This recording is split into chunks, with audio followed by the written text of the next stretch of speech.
Bonjour tout le monde, bienvenue dans cette méditation de l'Évangile du mercredi le 26 juin de l'année B. Nous allons méditer l'Évangile de Jésus-Christ selon Saint Matthieu, chapitre 7, du verset 15 à 20. Le Seigneur soit avec vous. Évangile de Jésus-Christ selon Saint Matthieu. Jésus, le roi des rois, c'est Jésus, le bon pasteur. Alléluia, Alléluia, Alléluia, Alléluia, Amen. En ce temps-là, Jésus disait à ses disciples, « Méfiez-vous des faux prophètes qui viennent à vous déguisés en brebis, alors qu'au-dedans ce sont des loups voraces. C'est à leurs fruits que vous les reconnaîtrez. Va-t-on cueillir du raisin sur des épines ou des figues sur des chardons? C'est ainsi que tout arbre bon donne de bons fruits, et que l'arbre qui pourrit donne des fruits mauvais.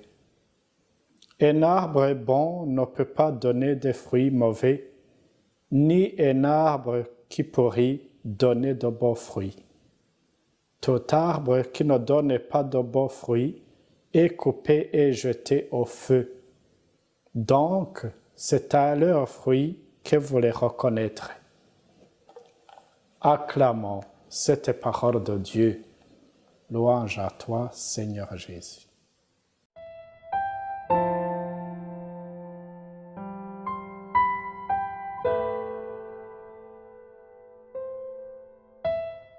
Ici et là dans le monde, nous entendons des églises qui naissent avec beaucoup de personnes qui se considèrent comme des prophètes. Or, tous ceux qui enseignent ne sont pas nécessairement des prophètes. Aujourd'hui, Jésus nous avertit qu'il y a aussi de mauvais prophètes. En réalité, les personnes qui annoncent l'Évangile ne le font pas pour leur propre force ou bien pour leur propre gloire. C'est le Christ qui doit être avec elles comme il a promis à ses disciples qu'il sera toujours avec eux jusqu'à la fin des temps. On annonce l'Évangile en reconnaissant que nous ne sommes pas seuls et nous sommes éclairés par l'Esprit Saint. Et ceux qui écoutent attendent des prophètes un témoignage de vie. C'est par nos œuvres que les autres nous reconnaissent comme disciples du Christ. Certes, le Christ demeure là où l'amour est manifesté. Or, là où est l'amour, il n'y a pas d'hypocrisie ni de mensonge. Ainsi, ces prophètes déguisés en brebis sont les plus dangereux, parce qu'ils restent dans la communauté alors qu'ils sèment la division, la haine et la mésentente. Pour pouvoir distinguer les bons des faux prophètes, Jésus nous donne un critère. C'est à leurs fruits que vous les reconnaîtrez. Ce sont leurs actions qui révèlent leur identité. Eh bien, mes chers amis, de par notre baptême, le Seigneur a fait de nous des prêtres, des prophètes et des rois. Mais le baptême ne suffit pas. Il ne faut pas que nous soyons seulement dans les registres du baptême. Le Seigneur attend de nous des fruits et de bons fruits. Aujourd'hui, le Seigneur ne nous appelle pas à critiquer tout le monde ou à avoir un esprit pessimiste et négatif. Il nous appelle à la vigilance pour ne pas nous laisser emporter par n'importe quel courant.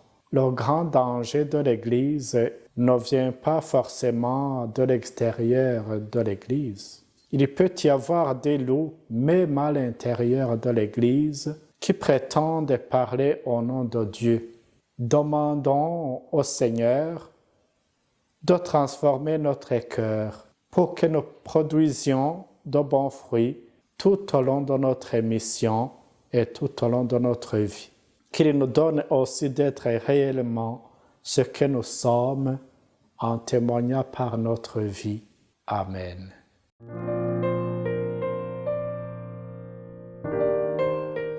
Le Seigneur soit avec vous. Que Dieu Tout-Puissant vous bénisse, le Père, le Fils et le Saint-Esprit. Amen. Bonne journée.